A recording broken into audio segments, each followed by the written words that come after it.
আসসালামু আলাইকুম। কেমন আছেন সবাই? আমার আরেকটি ব্লগে আপনাকে স্বাগতম। সকাল থেকে আমি ভিডিওটা স্টার্ট করেছি। আমি আমার ছোট্ট ব্যালকনিতে আমি কিছু গাছ রোপণ করেছি, যেগুলো না দেখলে আমার ভালো লাগে না। সকালবেলা ঘুম থেকে উঠে আমি একবার গাছের কাছে চলে আসি, গাছে একটু পানি টানি দিয়ে। আর এখন নাস্তা খেয়ে বাচ্চার সাথে একটু টাইম এক্সপেন্ড করতেছিলাম। আসলে মেয়ে বাবু যেহেতু নাই, তাই ছেলে বাবু দিয়ে আমার শখটা মেটাই। আমার মাঝে মধ্যে ওকে জুটি করে দিতে খুবই ইচ্ছে করে, তাই এখানে আমি ওকে নিয়ে একটু মজা করতেছিলাম। আর আমার ছেলেটাও খুবই লক্ষ্মী, মা যেভাবে বলে সেভাবেই করে, মাশাল্লাহ। আসলে মেয়ে সন্তানটাও সবার প্রয়োজন, যেটা আল্লাহর রহমত। আর মেয়ে সন্তান থাকলে যা ইচ্ছা তাই করা যায়, যেমনি ইচ্ছা তেমনি সাজানো যায়, নিজের শখ মেটানো যায়। এখানে আমি আজকে ক্লে দিয়ে কাজ করব। আমার কাছে 3 প্যাকেট ক্লে ছিল, এগুলো দিয়ে ভাবলাম অনেক দিন ধরে পড়ে আছে, শুকায় যাবে। তাই ভাবলাম কি তৈরি করব, ভাবতে ভাবতে মাথায় একটু আইডিয়া আসলো, কিছু ফুল তৈরি করে ফেলি। আজকে প্রথমবার আমি ক্লে দিয়ে কাজ করতেছি, কেমন জানি একটু লাগতেছিল, কি বানাবো। আর এগুলো এত বেশি সফট ছিল, ধরতে অনেক বেশি ভালো লাগতেছিল কাজ করতে। তাই আমি একটা একটা বল করে নিচ্ছিলাম আগে। আর এটা দেখতে পাচ্ছেন, একটার সাথে একটা দেওয়ার সাথে সাথেই লেগে যাচ্ছিল এগুলা। মানে আপনি যা কিছুই বানাতে চান এই ক্লে দিয়ে মানে বানানো যাবে। আমার বাচ্চার আবার খুবই পছন্দ ক্লে নিয়ে খেলার, যার কারণে ওকে কিনে দিয়েছিলাম 3 প্যাকেট। এটা এখন অনেক সস্তা হয়ে গেছে, আগে পুরা 12টা প্যাকেটের মধ্যে থাকে মেবি, ওগুলা মনে হয় 100 টাকা করে। আর আলাদা করে নিতে গেলে 10 টাকা করে। আর এখন পুরাটা প্যাকেট মেবি 70 টাকা, 50 টাকা, 60 টাকা এরকম, যখন যাকে যেমন দাম পায় তেমন দাম নেয় আর কি। তো যাই হোক, মেয়েরা কিন্তু ঘর সাজাতে অনেক বেশি পছন্দ করে। জীবনে চলার পথে মেয়েরা হচ্ছে সবচেয়ে বড় যোদ্ধা। তাদের নিজের বলতে কিছুই থাকে না। তাদের জীবনটা অনেকটা ফানুসের মতো, সবাই শুধু উঠতে দেখে কিন্তু উঠতে দেখে না। মেয়েরা মানিয়ে নিতে নিতে আর মেনে নিতে নিতে জীবনের পুরোটা সময় ফুরিয়ে যায়। সবার কথা চিন্তা করতে করতে তার নিজের জন্য চিন্তা করার সেই সময়টা আর থাকে না। দিন শেষে সেই মেয়েরই শুনতে হয় অনেক কথা, অনেক লাঞ্ছনা, অনেক অপবাদ। তারপরেও মেয়েরা ভালোবাসতে জানে, ভালোবেসে সংসারটা আঁকড়ে রাখে বলেই পৃথিবীটা এত সুন্দর, সবার ঘর এত সুন্দর থাকে। আর একটা সংসারে মেয়েরা যত পরিমাণ স্ট্রাগল করে, সারাদিন যে পরিমাণ কাজ করে, সেই কাজের মূল্য যদি একটা পুরুষ দিতে পারত, তাহলে কোনো পুরুষই কোনো নারীকে অসম্মান করতো না। আর মেয়েরা হচ্ছে ভালোবাসার কাঙ্গাল, একটুখানি ভালোবাসার ছোঁয়া পেলেই মেয়েরা সব কিছু ভুলে আবার নতুন করে বাঁচতে শিখে। তো জ্বর জাপটা সব কিছু মেনে নিয়ে আবার সে সুন্দর করে নিজের পরিবারকে ভালো রাখতে শিখে। যাই হোক, অনেক কথা বলে ফেললাম এখানে। আর কথা বলতে বলতে আমি এখানে কিছু ফুলও তৈরি করে নিয়েছি। এখানে আমি আমার যেহেতু 3টা ক্লে ছিল 3 রঙের, তো 3টা দিয়ে আমি 3 রঙের, যে নীল কালার, সাদা কালার আর পিঙ্ক কালার, কিছু ফুল তৈরি করে নিয়েছি। আর এই ফুলগুলো তৈরি করেছি আমি একটা জায়গায়, ফুলগুলো লাগাবো। আমার কাছে মনে হলো ফুলগুলো ওখানে লাগালে অনেক বেশি সুন্দর লাগবে, তাই এই সাদা ক্লেটা আমার অনেক বেশি পছন্দ। এটা দিয়ে কাঠগোলাপ বানানোর ইচ্ছা ছিল, কিন্তু কাঠগোলাপ আর বানাই নাই।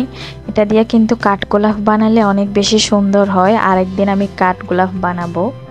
এগুলো বানাতে আমার কিন্তু খুব ভালো লাগতেছিল। নেক্সট বার আরও 1 প্যাকেট নিয়ে আসবো, আরও অনেক কিছু বানানোর ট্রাই করব নতুন নতুন আইডিয়া দিয়ে। এই যে এখানে দেওয়ার জন্য আমি ফুলগুলো বানিয়েছি। এখানে আমি গ্লো গান দিয়ে এখানে চারদিকে ফুলগুলো দিয়ে দিলাম। কেমন লাগছে বলেন তো? এটা হচ্ছে একটা ক্যালেন্ডার, এইটা আমি দেওয়ালের সাথে লাগিয়ে দিয়েছি গ্লো দিয়ে। এগুলা করতে করতে অনেকটা সময় পার করে দিলাম। ভাবলাম কি রান্না করব, রান্না করার জন্য দেখলাম কিছুই পাচ্ছিলাম না। তো শাক খেতে মন চাইলো। আজকে প্রথমবার আমার বেলকনি থেকে এই শাকগুলো সব তুলে নিলাম। খুব ভালো লাগতেছিল নিজের হাতে বোনা শাক রান্না করতে। এইটুকু শাক হয়েছে, তা ধুয়ে আমি সুন্দর করে বেছে কুটে নিয়েছি। যা আমি আলু আর বেগুন দিয়েছি একটা, আর কিছু মসুরের ডাল দিয়ে এগুলো রান্না করব। যেহেতু শাকের পরিমাণ অনেক কম, তাই একটু বাড়ানোর জন্যই এগুলো দিয়েছি। এখানে পেঁয়াজ, রসুন আর কাঁচামরিচ দিয়েছি, আর সাথে 2-1টা চিংড়ি মাছও দিয়েছি, যা খেতে অনেক বেশি মজা লাগবে। এই আর কি। আর এগুলো দিয়ে আমি একটু কষিয়ে নিলাম, আর বেগুন আর আলুটাও ওটা দিয়েও কষিয়ে নিলাম, আর শাকগুলোও দিয়ে দিলাম। ওগুলো দিয়ে একটু হালকা পানি দিয়ে শাকটা রান্না করে ফেলবো। নিজের গাছের শাক দিয়ে ভাত খেতে আজকে অনেক বেশি ভালো লাগবে। আর তার সাথে আজকে কাঁচামরিচ দিয়ে ইলিশ মাছ রান্না করব। এখানে কাঁচামরিচ, ছোট্ট একটা আদার টুকরো আর 2-3 কোয়া রসুনের কোয়া দিয়ে আমি এগুলা ব্লেন্ড করে নেব, যাতে করে তরকারিটা খেতে অনেক বেশি মজা লাগে। আর এটা আমি রান্না করব কচুর ছড়া দিয়ে। কচুর ছড়া দিয়ে এই রান্নাটা, কাঁচামরিচ দিয়ে রান্নাটা কিন্তু খেতে এত অসাধারণ, না খেলে বুঝতেই পারবেন না। এখানে আমি ইলিশ মাছটা দিয়ে হালকা ভেজে নেব।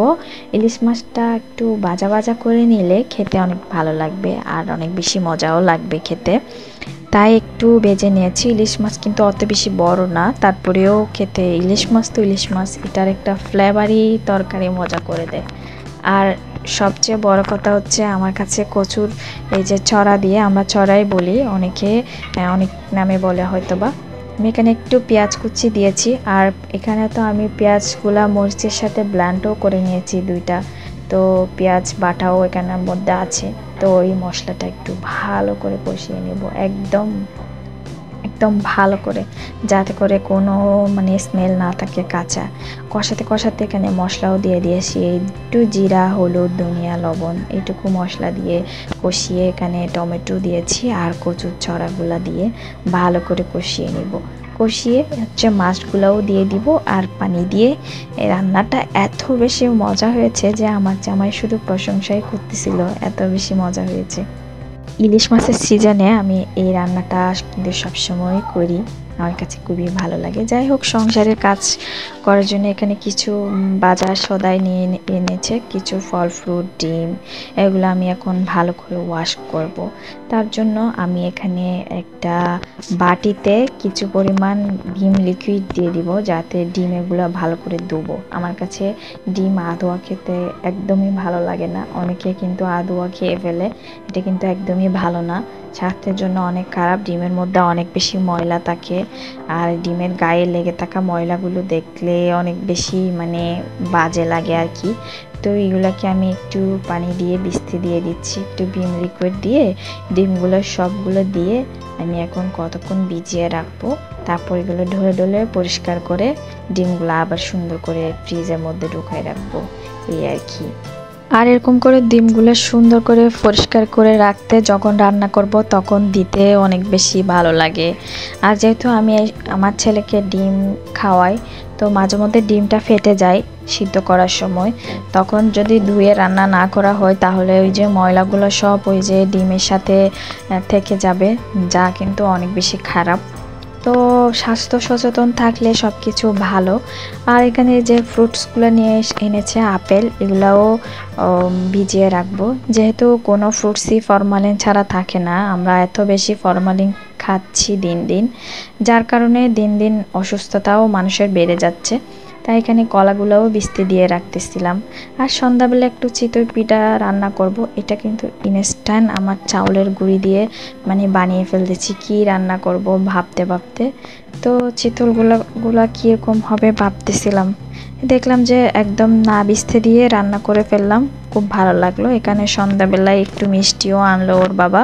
যা খেতে খেতে আজকের ব্লগটাও এখানে শেষ করে দিচ্ছি। সবাই ভালো থাকবেন।